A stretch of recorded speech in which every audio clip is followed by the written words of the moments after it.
ito na yung San Juan Elroy Mix. Ito na yung San Juan boundary, no, papuntang San Juan, Jerome. Ayan, no, so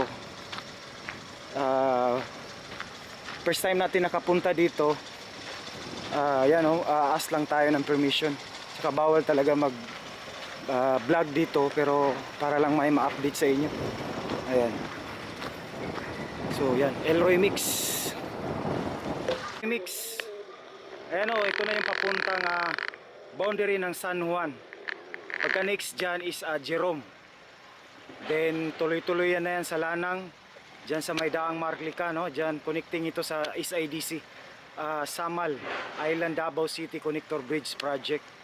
Ayan, so ito na yung progresibo, no? Napakabilis dito sa pangalawang kontraktor, no? So magkasabay ito si UBI, yung main contractor talaga.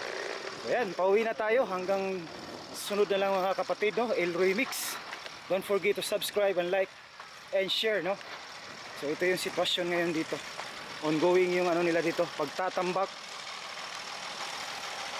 para may magiging isang daan ito, coastal road.